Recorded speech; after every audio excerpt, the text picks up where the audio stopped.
Good evening. Happy Wednesday. Thanks for being with us. It is a battle royale in Washington right now. A battle royale starting to get vicious. People are name calling. We've now moved from the part of the fight where it's not just unnamed sources talking smack and hurling names at other people in Washington. It's also now named elected officials talking smack as well. The partisan press is now getting involved in the bluntest possible terms, just destroying people. It is a battle royale in Washington like we have not seen in a long time. And this entire battle in Washington is happening inside the Republican Party. The issue, of course, is the payroll tax cut, whether or not to extend the payroll tax cut for everybody who gets a paycheck in America, or whether to let taxes on all of those people go up on New Year's Day. In the span of just the last few weeks, congressional Republicans have gone from saying they're not for doing the payroll tax cut extension to then saying they are for doing the payroll tax cut, to then not agreeing to do it once they got a chance, to now being very angry that it's not being done, despite the fact that they are the ones who are not doing it and who actually never wanted to do it in the first place. Does that make sense? No, of course that does not make sense. Republicans in Washington right now are engaged in an epic battle with each other over whether or not they will or won't raise everybody's taxes. This issue has turned Senate Republicans against House Republicans. It's now turning the conservative press against both House Republicans and Senate Republicans. In a lead editorial today headlined, "The GOP's Payroll Tax Fiasco," the very conservative Wall Street Journal editorial page just rips every living, breathing Republican in Washington for what's gone on over the last few days. Quote, GOP Senate leader Mitch McConnell famously said a year ago that his main task in the 112th Congress was to make sure that President Obama would not be reelected. Given how he and House Speaker John Boehner have handled the payroll tax debate, we wonder if they might end up reelecting the president before the 2012 campaign even begins in earnest. Ow. This rabidly right-wing Wall Street Journal editorial page goes on to not only goes after them on the payroll tax issue specifically, but then it goes on to talk about, quote, the accumulated frustration of over a year of political disappointment. After a year of the Tea Party House, the Journal says, President Obama and Senate Democrats have had to make no major policy concessions beyond extending the Bush tax rates for 2 years. Mr. Obama is in a stronger re-election position today than he was a year ago, and the chances of Mr. McConnell becoming majority leader in 2013 are declining. Ow, ow, ow. Blaming that all on the Tea Party House. And this is a really conservative paper. It was sort of impossible to come across a major news outlet today without finding one Republican devouring another Republican over this fiasco they've created for themselves in D.C. This is just from CNN today. Quote, multiple Senate GOP sources say that frustration with their counterparts in the House is mounting. Quote, the House Republicans have painted themselves into a corner. They are on their own, a Senate GOP leadership staffer said. That staffer continued, quote, this is a lose-lose situation for us. They've let the Democrats get the messaging advantage, and more specifically, we've turned one of our key issues on its head. It's inexcusable. A second senior Republican Senate staffer telling CNN, quote, the House Republicans pulled defeat from the jaws of victory. More than anybody else, the Republican intra-party fire is now being trained on the top Republican in Washington, House Speaker John Boehner. Roll Call newspaper reporting that this payroll tax cut fiasco, quote, has raised significant questions about John Boehner's ability to lead his conference for the long term. Listen to this. The number one question that will be debated over the eggnog at Hill-centric holiday parties is whether John Boehner will be able to save his speakership for more than a few more months in light of his horrible miscalculation on the payroll tax bill, and then his desperate flip-flop to get in front of the troops that were marching in the opposite direction from where he said they needed to go. Wow. Republican Senator Bob Corker of Tennessee is turning out to be the personification of the Republican Party's political and policy incoherence on this. Here's Senator Corker on CNBC this morning calling on House Republicans to just pass the darn payroll tax cut bill. Now, remember, Bob Corker is also a Republican. Are Republicans getting killed right now in public opinion? There is no question. Both Republicans and Democrats have agreed that this is going to happen. And probably the best thing to happen now is just to get it over with. Bob Corker, they're calling on House Republicans to just pass the bill. Pass the bill. He says just pass the bill that he himself voted against just 4 days ago. There it is. Bob Corker, nay. And Mr. Corker did not just vote against the payroll tax cut extension once. He voted against it when it came up earlier this month, too. But now Bob Corker thinks that those irresponsible House Republicans really ought to just pass the bill that he opposes. Senator Corker is one of a growing number of Senate Republicans who are just openly attacking their fellow Republicans on the House side for the mess that all of them are in right now. Republican Senator John McCain of Arizona scolding House Republicans yesterday for, quote, harming the Republican Party. Fellow Republican Senator Scott Brown of Massachusetts saying, quote, it angers me that House Republicans would rather continue playing politics than find solutions. Their actions will hurt American families and be detrimental to our fragile economy. He is a Republican talking about Republicans there. It's also Susan Collins, Dick Lugar, Dean Heller, Olympia Snowe, Chuck Grassley, Roger Wicker, all these sort of name-brand Republican senators either openly trashing House Republicans for what they are doing or at least publicly prodding them to get their act together. The incoherence and infighting of Republicans in Washington on this issue is now even starting to spill over into the Republican race for president as well. After chastising congressional Republicans for failing to, quote, speak with one voice on this issue, presidential candidate Mitt Romney was then unable in 3 separate media appearances to state which side of this argument he is on. I was going to say that the only candidate with any coherence on this issue at all is candidate Newt Gingrich, but then he got incoherent on this as well. I mean, first, Mr. Gingrich decided to come out and bash Senate Democrats on the issue. Okay, the vote was 89-10, but at least you're aiming your fire outside the Republican circle. So far, so good. But then just a little while later, Newt Gingrich about-faced. Decided that the party in the wrong is actually the House Republicans. Now he says House Republicans should just pass the darn thing already, which just moments ago he was against.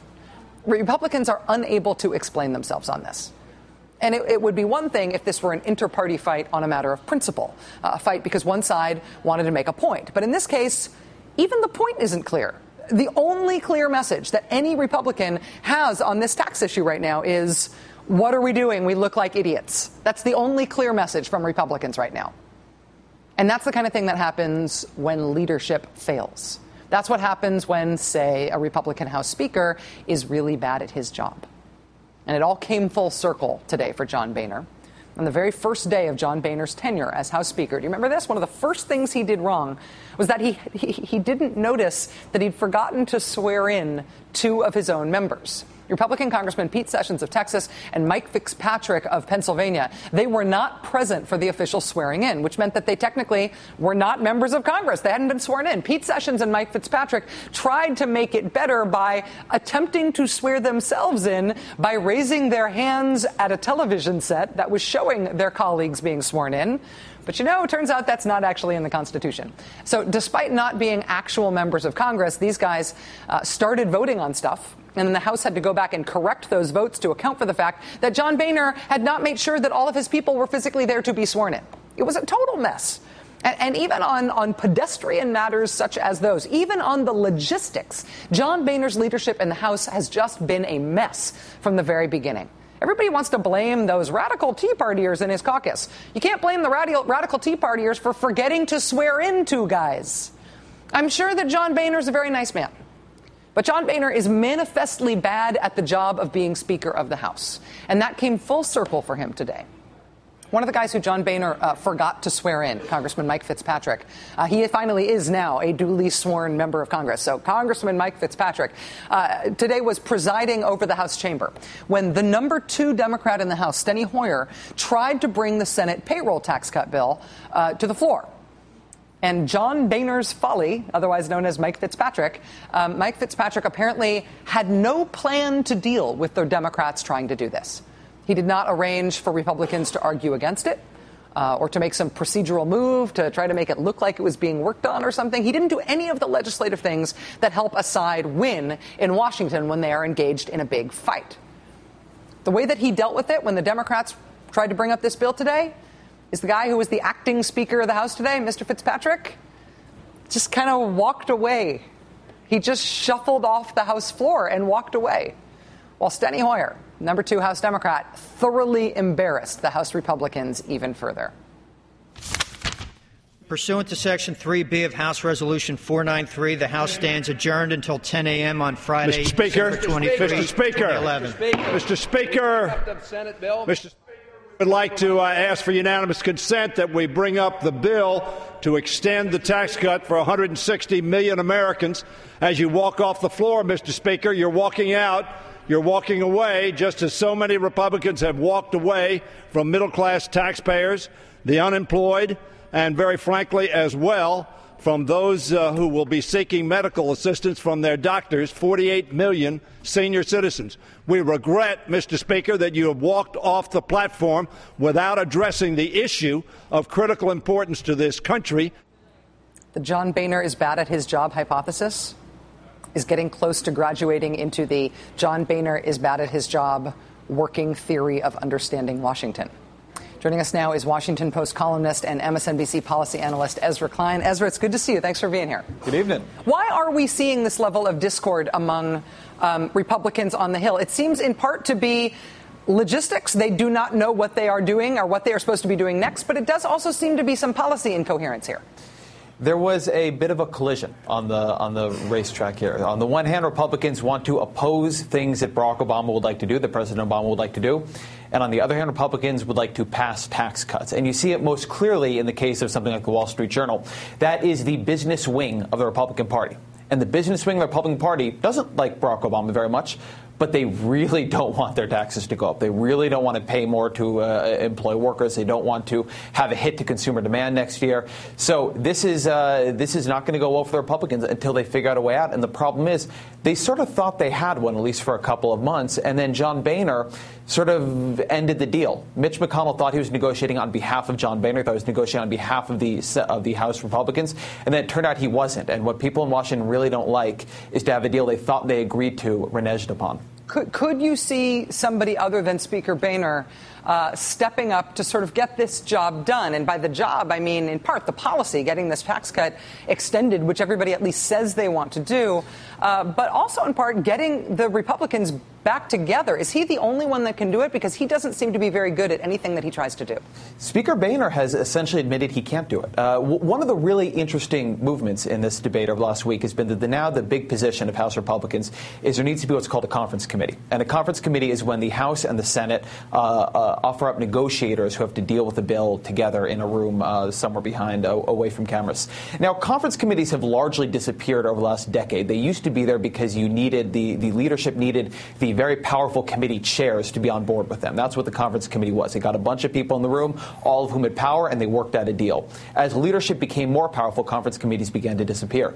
Boehner needs a conference committee now, and he's tried to appoint House Republicans to a conference committee, despite the fact that the Senate has not been willing to enter into a committee with him, because he needs these other Republicans, these 8 other Republicans who come from different wings of the party, to take the responsibility for the deal. Boehner can't do it himself, so he's got to offload it onto a coalition of other Republicans who hopefully can go back to different parts of his own conference and say to them, look, this is the best we can get. We were in the room. You got to trust us on this one. It is a stunning show that this has really gotten beyond him now, and there's not a single leader anymore in the House Republican conference who you can call and make a deal with. Isn't it true, though, that even in trying to delegate that responsibility, because he doesn't necessarily have the authority, and as you say, he's sort of trying to push it off onto this conference committee to make them do the hard work rather than him because he can't handle it. Even in doing that, he's screwed up, because the Republican line is that they do actually want the payroll tax cut extended. A majority of the people who he appointed to the conference committee, as far as I understand it, are on record as being against extending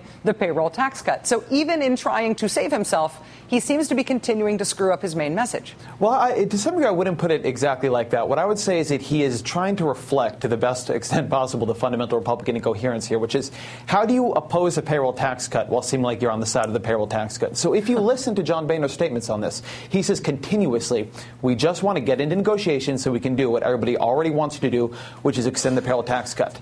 Everybody does not want to do that. Whenever I hear him say that, I think of that moment in The Social Network when Mark Zuckerberg says, if you had invented Facebook, you would have invented Facebook. If they wanted to extend the payroll tax cut, they would have extended the payroll tax cut. But the Republicans don't want to do that. And yet they keep saying that is their ultimate goal here as they try to negotiate for things like the Keystone Oil pipeline or discretionary spending cuts. So right now, Boehner is trying to sort of walk that line, cloud the issue for the American people, say Republicans are on the side of getting this done, but somehow reflect this sort of anti-tax cut majority that is emerging in his own members. I never mean to imply that John Boehner's job is easy and therefore he should be good at it because it's easy. I think it is a hard job. But boy, if I were a House Republican or if I were a Republican who was interested in Republican congressional power, I would be really eager to see the northbound side of a southbound John Boehner. I got to tell you. Ezra Klein, MSNBC policy analyst and Washington Post columnist. Thanks, Ezra. Really appreciate it. Thank you. All right.